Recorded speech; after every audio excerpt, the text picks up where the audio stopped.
Here with senior goalkeeper Jack Bennett to preview the 2018 Concordia men's soccer season. As we record this, it's just before the start of preseason camp. Let's start off with a little bit about you. I know for your first 2 years on campus, you're kind of the backup goalkeeper. What did you do during that time to make sure you were prepared for the opportunity that you came into last year? Well, I was behind Sparky for 2 years, and Sparky was a good goalkeeper, or Mark was where you probably know him as. But I just did my best to learn from him and learn from Dan, who has been here the last 2 years. Obviously he's gone now, but just try to improve myself as a goalkeeper and learn from those around me, really, to sort of prepare myself to come into this leadership and goalkeeping role that I'm now in now. Well, as a team, last year you guys shattered the school record for wins in a season. How much pride do you take in kind of being part of that group that did that? Yeah, obviously it was a massive team effort, and we had a great team last year and a great team unit. I think we was all great friends, so I think it paid off in the end. Just us having that bond as a team, and take great pride in that. Obviously breaking the record was one thing, so.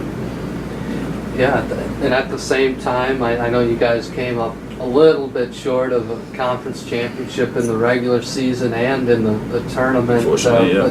But you had your chances.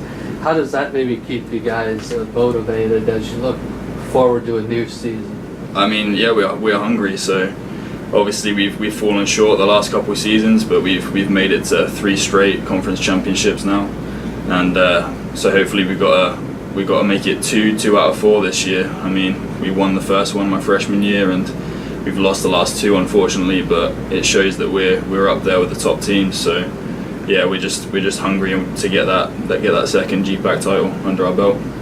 Well, you mentioned Coach Dan Ball, who you worked with the last 2 years. What was that like working with him? I know he documents a lot of it on social media. He does, yeah. He loves it. No, he was a great coach. I learned a lot from him as a coach and a person. He was a great coach in terms of technical, and he was a great coach in terms of motivation. And I respect and thank him a lot for improving me as a goalkeeper and as a person. So, yeah. I know the success of a keeper depends too on the teammates and in front of them as well. You have some guys who are back and some have graduated as far as your back line too. What did you see from that group in the spring season that maybe gives you some confidence? I mean, there's a lot of guys that maybe haven't been in the mix the last few years, which have started to step up, and they've learned from the guys just like I did, really, that were ahead of them. And I think a lot of them are going to come into bigger roles this season, and that along with a lot of recruits we've got coming in, it's going to be exciting to see sort of the battle between what we've got and what's coming in. So it's going to be a good pre-season. It's going to be interesting. You mentioned it already, but every year that you've been here, the team has made it to at least the GPAC championship game. How much fun has it been to be part of those kind of runs? Oh, it's great fun. You know, those games, the big games, the championship games, the games against your rivals like Hastings are the games we play the sport for. So it's always good to be in them games. You had a good season last year yourself as a junior. What expectations do you have for yourself as a senior? Just to, regardless of my role, just be myself, be a leader. Especially being a senior now, I've got trying to lead by example a little bit in terms of experience, and just do my job. You know, keep the ball out of the net as much as I can. So that's the goal, really. Well, I wanted to talk a little bit too about the opportunity you and some of the other guys had to play for the Bug Eaters during the summer. Mm-hmm. How did that opportunity come about for you, and why was that something you wanted to do? Well, I was looking at staying for the summer for a long time, and I actually started off in St. Louis, and that didn't work out for me. So I ended up coming back to the Bug Eaters. I had the opportunity. I contacted the coaches, and obviously a lot of the boys were already playing there. So yeah, I came back and thankfully got the starting spot, and I think I've become a better player for it, and it's good to get them touches in before the season starts too. So hopefully that'll tell come the season. Well, so many guys, like you said, were from Concordia on that team.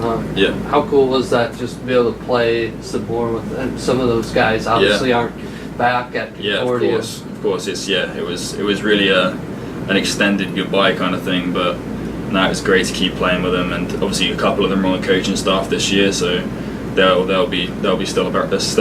But yeah, no, it was good to play with them. It was also interesting to play with a few rival teams, like a few Hastings players, a few Midland players, so that was kind of interesting too, but no, it was good. Well, you came here from Oxford, England. I did. Yeah, how did you find out about Concordia, and why did you decide to ultimately choose to come here? So I found out about Concordia through, just like most of the boys that come out here go through an agency. And you get contacted by various coaches, and Coach Whites was one of the people who contacted me, and I spoke to him early on. I liked the look of the campus, the facilities around here, and he explained that the team was on the up, which has just been telling the last few seasons. I mean, the last 3 seasons have been great, so I can't complain with my situation here. So yeah, that's how that came about, and I'm glad it happened. So yeah. All right. Well, let's go to some trivia questions. Great. All right. Can't wait. These are pretty quick answers. So Yeah. This is something I thought people would get. It's actually on some of the banners around campus. But It is. what year was Concordia founded? Oh God.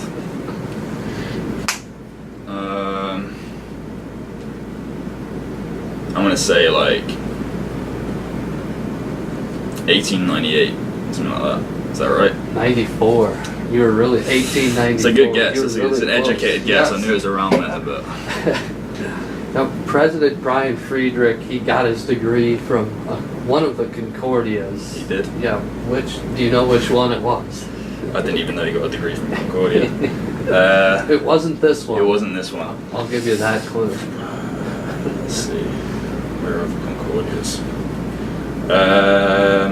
We played 2 Concordias last year, so I'm going to say Chicago. It was actually St. Paul in It Minnesota. Yes.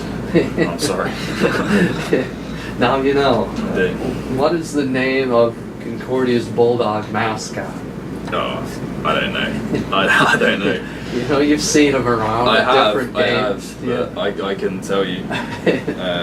Nah, I'll pass on that one. Bruiser. Bruiser. Right. Sorry, Bruiser. This might be the hardest one, unfortunately. Prior to the introduction of the Bulldog nickname, what was the nickname used for Concordia's athletic teams? Wow. It's not Blue Jays or something, is it? Like Seward? It's not. It's not. What is it? Teachers. The Teachers. Teachers. That's Yes. interesting. So we're sitting in the Walls Human Performance Center We are. here. Yes. Named after Orville Walls. What was his position at Concordia? Oh God. I should have done my research. You should have let me know this. His position here. Maybe the head football coach or something like that. He's actually the president. I was going to say that. This one you might. This one hopefully is a little easier. Okay. Which building is the oldest on campus? The Founders Hall. Yes. You Go got on, one. go You're on. on the board. We are. So in 2015, Concordia signed a contract with this York radio station to be the official home of Bulldog Athletics Radio station. in York, Nebraska. Yeah. I'm sure I've probably listened to it, but They play some good old country music. it's not really my thing, I'm afraid. But no, I don't know. But it was. 104.9 Max Country. Oh, great. My favorite. Okay. Now we've got some about the men's soccer program. Well, hopefully I'll be okay now. Yeah. So Coach Whitus is nearing a milestone. How many wins does he need for 100 in his career? Can't need many, surely. Say 5. 3. 3, even less. Yeah. Wow. You guys ought to be able to get there. Well, right? I hope so. We got 16 last year, so hopefully 3's within reach. So last season's team as we mentioned, broke the school record by winning 16 games. What was the previous school record for most wins? Was it? I'm trying to think of what point we broke the record. Wasn't it 13? 13 broke it, yeah. We'll give you that. Okay, yeah, that's 12 was the record. That's what I meant, yeah. We'll give you that. Sure. This one is from last year, so how many shutouts as a team? How many shutouts? I should know that. Yeah.